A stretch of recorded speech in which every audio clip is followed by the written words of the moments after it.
Nous allons écouter un petit moment à Hervé, le temps de changer de sujet et d'arriver à Momo.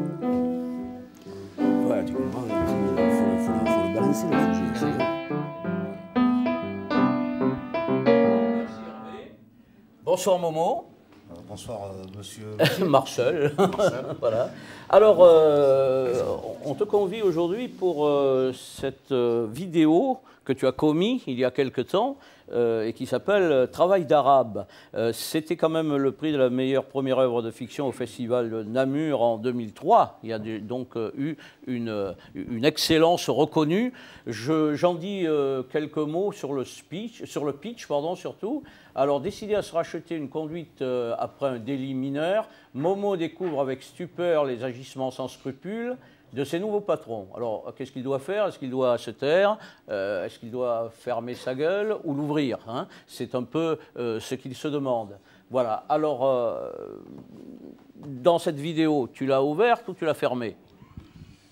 Ben, un peu des deux, quoi. Un peu des deux, parce que il est confronté il faut qu'il cherche du travail. Et donc, quand on cherche du travail, on est la cible de patrons un peu véreux, quoi. Donc, surtout quand on s'appelle Momo, quoi. Alors, si tu nous présentais un peu les personnages de cette vidéo, hormis toi. Bah, les personnages, ils tournent autour de Momo, Jacques, l'expert, et le commercial qui est Gilou dans le film, quoi. Voilà. Après, bon, moi, le réalisateur, il en parlera mieux que moi. Ah oui, mais moi, je peux parler de l'aventure humaine que j'ai traversée dans ce film. Oui, on va y revenir. On va y revenir à cette Le travail d'écriture ne me concerne pas parce que c'est pas moi qui écris. Non, mais tu peux parler au moins des acteurs qui t'ont accompagné. Qui est cette Batavia dont j'ai entendu parler? Est-ce que c'est une salade du film ou c'est vraiment un personnage? Non, c'est un acteur formidable. Il a une puissance comique extraordinaire. Et d'ailleurs, à la fin du mois, il passera à la salle Guillaume Apollinaire le 29 janvier à 21h. Et c'est notre ami Gérard Dubouche. Que nous avons eu l'occasion d'interviewer. Voilà, le grand Gérard Dubouche qui est passé plusieurs fois ici au Café 7e Vague. Bien sûr, que nous avons vu chez Ruquier. Café Théâtre 7e Vague. Que nous avions vu chez Ruquier il y a quelque temps aussi. Oui, il a fait 4 passages, il va en faire bientôt un 5e. Voilà, il a été sélectionné. Bon, donc le cadre est fait. Il s'aperçoit de l'arnaque de ses patrons. Il n'a pas envie de trop se taire, mais il est un peu retenu aussi. Enfin, il y a tout. Non, mais c'est un film assez universel, quoi. Dans l'ensemble, je pense que c'est universel. Voilà. C'est un problème qui peut arriver dans tous les pays, dans tous les endroits du monde. Et dans tous les milieux. Voilà. Alors, venons-en à ton travail d'acteur maintenant, parce que tu m'as dit, je suis acteur amateur. Mais amateur, ça veut dire aimer, hein, donc ce n'est pas se déprécier que de se considérer comme un acteur amateur. Alors, ce travail, comment tu l'as approché? Qui t'a approché pour le faire, en premier lieu? En premier lieu, c'est le réalisateur. Mais bon, après, on a beaucoup discuté, il y a beaucoup eu de concertation entre nous. Et j'ai eu beaucoup de liberté dans ce film, quoi. C'est ça qui... Beaucoup d'improvisation ou il y avait quand même un fil rouge de structure? Non, il y avait quand même une trame principale. Et après, bon, c'est un peu comme de la musique, quoi. Tu as le rythme et après, bon, le travail de soliste, il se fait, quoi. On va dire ça comme ça. C'est du jazz, donc. Non, parce que tu as une trame, quand même. Tu as une trame à respecter. Et après, bon, comme on avait beaucoup de liberté, on pouvait choisir les mots, c'est-à-dire les mots qui rendent juste, surtout, quoi. Voilà. Alors, comment tu as fait cette approche de travail d'acteur? Est-ce que tu as pris des cours de comédie? Non, j'ai dû rentrer dans la peau d'un arabe. Ça a été très difficile. Ça a été difficile, oui. Tu es de quelle origine, Momo? Suédoise. Suédoise. Donc, il a fallu se teindre un peu plus foncé. Voilà, mais depuis, j'ai pas changé. J'ai tellement aimé mon rôle d'arabe que voilà. Voilà. Tu as abandonné pour... J'ai abandonné la nationalité suédoise au profit de... Les cheveux blonds et la société française, les mais en tant qu'immigré en France, quoi, voilà.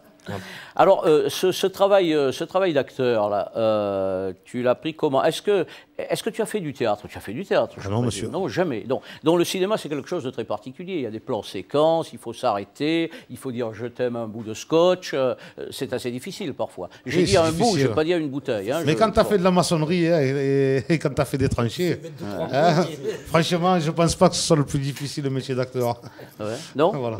C'est un plaisir en tout cas. Non, tu as un stress, tu as une pression, mais après, ce n'est pas le travail le plus difficile non plus. Les prises étaient nombreuses ou tu faisais ça comme une vraie vedette dès la première prise? Non, mais il faut savoir au cinéma, les prises, elles sont obligatoirement doublé, sinon triplé pour que ça rentre dans la boîte. Ce qu'on appelle les prises multiples. Quoi. Voilà. Voilà. Donc, on ne sait jamais s'il y a une poussière dans la pellicule, on double toujours une prise pour être en sécurité. Est-ce que tu as eu peur au montage? Non. Ah non, au montage, moi, j'ai pas eu peur. Moi, j'ai fait... Part au montage.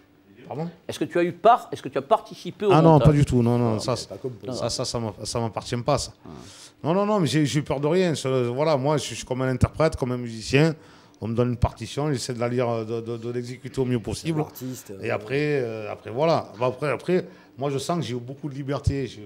J'ai pu choisir mes mots, mais tout en concertation avec le réalisateur. Donc je crois savoir que vous avez passé de longs moments de complicité avec Christian Philibert avant de tourner le film. Parce que ça s'est passé là déjà. C'est un coup de cœur, donc. Au départ, un coup de cœur. C'est une approche. Non, mais c'est un coup de cœur, mais en même temps, comme le challenge a été très difficile à relever, donc beaucoup de stress. Et ce qui en découle, voilà, on ne sait pas. L'incertitude, on ne sait pas.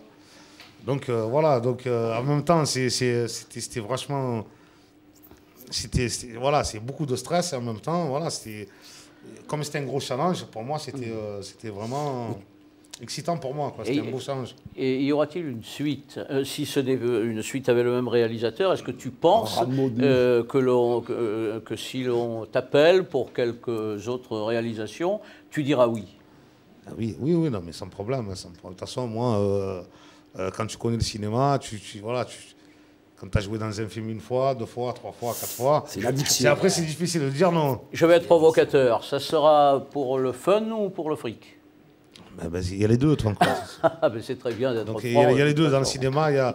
Il ne faut pas croire qu'on gagne, que je peux pas acheter une maison demain. Je plaisante aussi, bien sûr. Tu fais un film en direct, tout le monde il te dit pas la cave, ça y est, t'es riche, t'as pas encore de maison, comment ça se fait? Non, c'est pas comme ça le cinéma. Et j'ai fait ça par amour déjà pour avoir un challenge et pour dire quelque chose de bien. Parce que si le scénario du film au départ, ça aurait été quelque chose de convenu, ça m'aurait pas intéressé. Là, tu l'as fait au film. J'avais une belle histoire, j'avais un beau rôle, donc pourquoi dire non?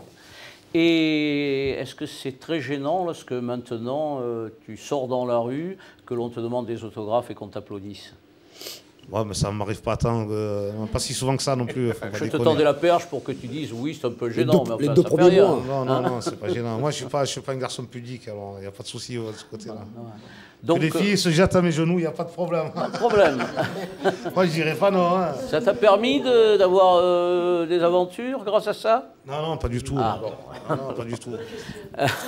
Alors, Momo, en tous les cas, on va maintenant voir un extrait de ce travail d'arabe. Merci Michel Drucker. Vivement dimanche. J'ai son âge. Non, un peu plus Marc Villomo, si tu nous regardes. Serge Moiti. On te salue. Merci. Excusez-moi, mais dans la salle, je pense que si vous parlez trop, ça risque de... Marcel Bénur. Voilà. C'est beau à me voir. Au micro de... Alors maintenant, nous allons voir la vidéo. Allons-y. Allez, on se retourne. Ouais, Tavia. Oh, il est où le numéro? Ouais. Ah, alors, champion. Ah, putain, comment va? Ça va? La forme, hein? Voilà. Momo. Batavia, c'est lui. Je t'allais parler, il est là, regarde. Bon, tu sais, c'est le frère à Samia. Ah ouais. Hein? La petite qui travaille au saloon, là, tu vois? Tu veux le bière? Non, merci, je bois pas. Dis-moi, Momo, regarde un peu le travail, là. Va voir ça un peu, tu vas voir, tu vas être impressionné. Bon, Batavia. Oh, tu touches à rien, hein? Dis-moi, écoute-moi. Tu me le prends 2-3 jours à laisser, hein? Pas plus. Mais attends, quoi? Mais quoi? Mais attends, mais il est bon, c'est un bon. Enfin, je l'ai pas vu encore l'œuvre, mais à mon avis, c'est un bon. À mon avis, c'est un très bon, même. Tu veux que je te dis? Il fait un peu d'hydraulique, un peu d'électrique. Tu t'en soucies pas, et tu me le mets un peu derrière. J'aimerais bien lui donner un peu des chantiers après, tu vois, des petits trucs. Mais comme ça te donne un coup de main, hein? Alors, cette chaudière. Voilà, on a fini, là. Oh! Ah, il manque un vis, là. Ah ouais, non, d'accord, tu me rassures. Alors là, tu as bien fixé? Putain, viens, j'ai tout plié, là, oh! Si, c'est pas fini, putain, casse pas tout, oh! Tu me rassures, parce que là... Putain... les chevilles... Tu es sûr que c'est le bon diamètre de cheville? J'ai pas fini. Ah bon, ça va alors. Dis-moi, j'aimerais bien que tu attaques chez Bergeron, là. Hein. Je suis passé tout à l'heure, là, il faut attaquer. Hein. Chez Bergeron, là, le couple de jeunes, là, le petit couple, là. Verduron. Ouais, Verduron. Il faut attaquer, hein, attends, il faut attaquer là. Attends, ils ont payé déjà 30%, un radiolo, poser 2 trucs, tu fais un peu le tracé, un jour ou 2, pas plus. Attends, c'est bon, faut attaquer, j'ai pas fini ici, qu'est-ce que je vais attaquer là-bas? Mais attends, mais tiens, regarde, il est là, tiens le phénomène là, hein? Hein, Momo, attends, il te fait tout, hein, tiens, oh, tu peux le laisser seul derrière, hein? J'y connais tes phénomènes. Qu'est-ce... Attends, oh, bah, attends, qui tu parles là? Tranquille, hein? Ok? Ça va, pas de questions, Minou? Ah, ça va, tu vas bien. La flamme, hein, Momo? Tu enfonces, hein? Ça va, ça va. Allez, bon, on se voit chez ta sœur à 11h, hein? Ouais, en bas de chez ma soeur. Voilà, chemise propre, haleine fraîche. Hein, Momo? Allez, à tout à l'heure. Allez, les gars, je vous laisse. Ciao, Batavia. À plus tard. Putain, je vous regarde, là. Putain, vous avez fait une belle équipe. Il a une belle équipe, là. Hein? Allez, ciao, les gars. Ciao, Batavia, ciao. Oui. Oui, ben, Qu'est-ce qu'il y avait jusqu'à présent, toi? Ouais, je travaille dans le sanitaire. Sanitaire? Ah, mais j'ai pas de diplôme, j'ai toujours travaillé dans Dans le la formation. Tu as posé cabinet, quoi. Comment ça, sur le tas, hein? Bon, je vais te dire un truc. C'est bien simple, tu arrives sur le chantier, ce chantier, c'est mon chantier. Ok? Ouais, aucun problème, c'est toi qui commandes, hein. Attends. C'est pas une histoire de commander, tu es pas à l'armée, là. Hein? Mais je dis simplement, il y a du matériel. S'il perd quelque chose ici, c'est pour moi. Pourquoi tu me dis ça? Je te dis ça pourquoi? Parce que j'ai pas envie de perdre le matériel, c'est tout. Non, mais tu perdras pas, je suis pas un voleur, moi. Tu me dis ça pourquoi? Parce que je suis un arabe, c'est ça? Ouh, qu'est-ce que c'est ces grands mots? Tu aurais été suédois, j'aurais dit pareil. Hein?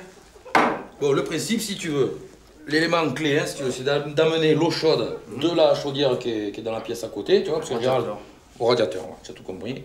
Peut-être tu comprends vite, hein? Je fais plaisir. C'est pas compliqué. Non, tu m'as l'air un bon élément. Voilà. Bon, alors, en fait, tu poses au radiateur, c'est pas compliqué. Tu as 2 pattes, tu les poses, tu les visses, cheville de bon diamètre, et ensuite, tu vois, tu appliques le truc. En général, Guti se fout pas de la gueule des clients, c'est du bon matériel. Hein. Ça, c'est de l'allemand. Mamie! Mamie! Venez voir un peu. Je suis là, j'arrive. Venez voir, je vais vous montrer. Voilà. Du bon travail. Voilà, Regardez. voilà. Rentrez. Il faut que vous ayez une vue générale. Hein, Oui. voilà. Bon, moi j'avais pensé, je sais pas ce que vous en pensez vous, mais que le radiateur ici, il était bien à l'entrée de la porte. Je sais pas si ça c'est vous qui voyez. Mais qu'est-ce que vous en pensez esthétiquement, ça vous plaît ou pas? Oui. Je vous l'installe? Voilà. Bon, je trouve que ça va bien avec l'esthétique de la pièce, non? Oui. Qu'est-ce que vous en pensez? Oui. C'est pas mal, hein? Non. Quoi non? Ça vous plaît pas? Oui, non, vous dites c'est pas mal. Non, c'est pas mal. C'est pas mal. C'est ça. J'aime bien. Oui, bien. Ah, vous voyez? Oui. Voilà. Donc ensuite, il n'y a plus que le... C'est presque fini, il n'y a que le tuyau à mettre dans le trou, là. Putain. Il n'y a pas le trou, dit. Il n'y a pas... Maman, viens voir. Pas le trou. D'habitude, ça fait 10 ans que je mets radiateurs. Toujours les mêmes, hein, le même modèle.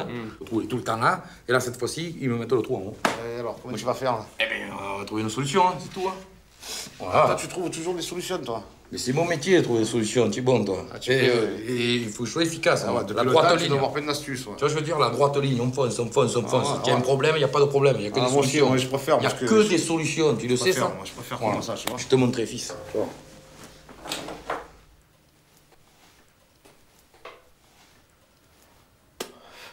C'est bien, mamie, hein? Vous êtes contente? Ben, je sais pas, mais enfin, vous êtes du métier, vous devez le savoir mieux que moi. Moi, je dis, c'est parfait. Par contre, il y a ça là-haut qui me plaît pas, hein. Quoi, le coude? Ben, c'est une nouvelle norme, ça. Non, mais c'est pas joli. Eh, c'est obligatoire, ça. On fait pas ce qu'on veut avec le gaz, hein? Oui, mais vous pouvez pas faire aller le tuyau carrément derrière, sans qu'on voit ça, là. Non, j'ai du matériel allemand, le trou, il est au-dessus. Eh ben alors, où c'est qu'ils sont nés, tes parents, toi? Ils sont en France? J'en ai rien à faire où sont mes parents, c'est pas le problème. Je te dis simplement que... Tu fais le français, t'as un nom Batavia, tu t'appelles.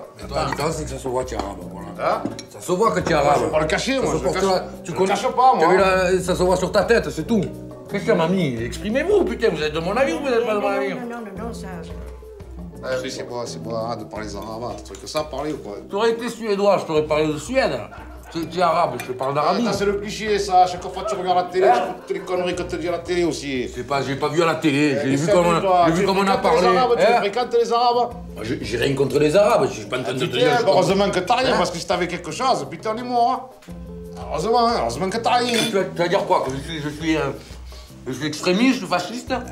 Putain, on peut pas parler tranquillement. On parle, on discute. Hein?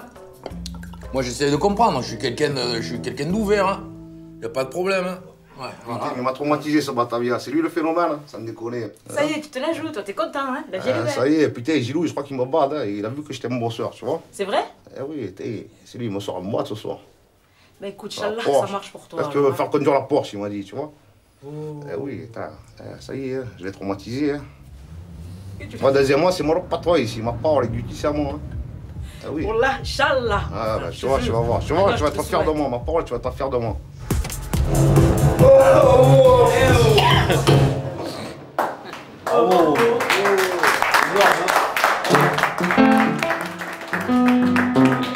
Voilà.